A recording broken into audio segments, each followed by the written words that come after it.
ಆತ್ಮೀಯರೇ, ತಮ್ಮೆಲ್ಲರಿಗೆ ನನ್ನ ನಮಸ್ಕಾರಗಳು. ಇವತ್ತು ನಮ್ಮ ಸುಸಂಸ್ಕೃತಿ ಸಂಸ್ಕಾರ ಸೇವಾ ಮಂಚದ ವತಿಯಿಂದ ಗುರುತಿಸ್ತಕ್ಕಂಥ ವ್ಯಕ್ತಿ ಶ್ರೀಯುತ ಮಲ್ಲಿಕಾರ್ಜುನ್ ಗುರವ್.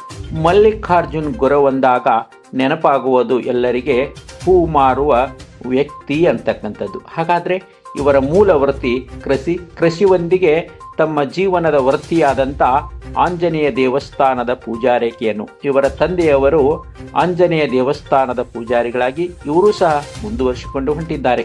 ಇವತ್ತು ಸಮಸ್ತ ಜನರ ಬಾಂಧವ್ಯವನ್ನು ಪಡೆದು ಒಳ್ಳೆಯ ರೀತಿಯಿಂದ ಆಚಾರ ವಿಚಾರಗಳೊಂದಿಗೆ ಧರ್ಮದಲ್ಲಿ ಉತ್ತಮವಾಗಿ ಬಾಂಧವ್ಯವನ್ನು ಇಟ್ಟುಕೊಂಡು ಸೇವೆ ಮಾಡ್ತಕ್ಕಂಥ ವ್ಯಕ್ತಿತ್ವ ಇವರು.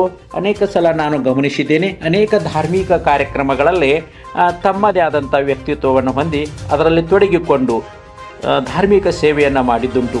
ಶ್ರೀಯುತ ಅಯ್ಯಪ್ಪ ಸ್ವಾಮಿಯ ಮಹಲಾಧಾರಿಗಳಾಗಿ 18 ವರ್ಷವನ್ನು ಪೂರೈಸಿ ಊರಿನಲ್ಲಿ ಇರತಕ್ಕಂಥ ಯುವಕರಿಗೆ ಧರ್ಮವನ್ನು ತೋರಿಸಿಕೊಟ್ಟವರು.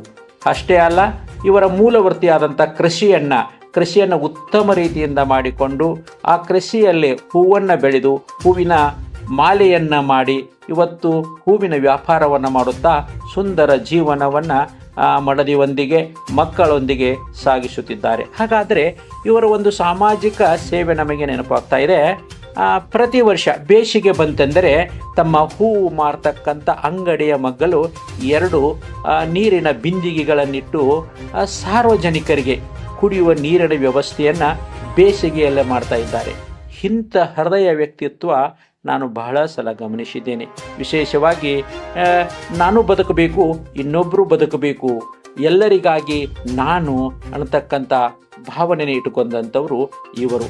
ಇಂಥ ಅನೇಕ ಕಾರ್ಯಗಳಲ್ಲಿ ಊರಲ್ಲಿ ನಡೀತಕ್ಕಂಥ ಧಾರ್ಮಿಕ ಕಾರ್ಯಕ್ರಮಗಳಿಗೆ ತಮ್ಮ ಹೂವಿನ ಮಾಲೆಗಳನ್ನು ಕೊಡುವಾಗ ಒಮ್ಮೊಮ್ಮೆ ಉಚಿತವಾಗಿ, ಒಮ್ಮೊಮ್ಮೆ ಕಡಿಮೆ ರೇಟಲ್ಲಿ ಉತ್ತಮ ಕಾರ್ಯಕ್ರಮಗಳಿಗೆ ಕೊಡ್ತಾ ಇರ್ತಾರೆ. ಹಾಗಾದರೆ ಸರ್ವರನ್ನು, ಗೆಳೆಯರನ್ನು ಉತ್ತಮವಾಗಿ ಬಾಂಧವ್ಯವನ್ನು ಹೊಂದಿ ಎಲ್ಲರ ಸಂಗಡ ಉತ್ತಮ ರೀತಿಯಿಂದ ಬಾಂಧವ್ಯ ಹೊಂದಿದಂಥವರು ಇದು ಮಲ್ಲಿಕಾರ್ಜುನ್ ಗುರವರ ಈ ರೀತಿ ಇರತಕ್ಕಂಥ ಜೀವನ ಉತ್ತಮವಾಗಿ ಸಾಗಲಿ ಎಂಬುವುದೇ ನಮ್ಮ ಹಾರೈಕೆ. ಅವರಿಗೊಂದು ನಮ್ಮ ನಮಸ್ಕಾರಗಳು.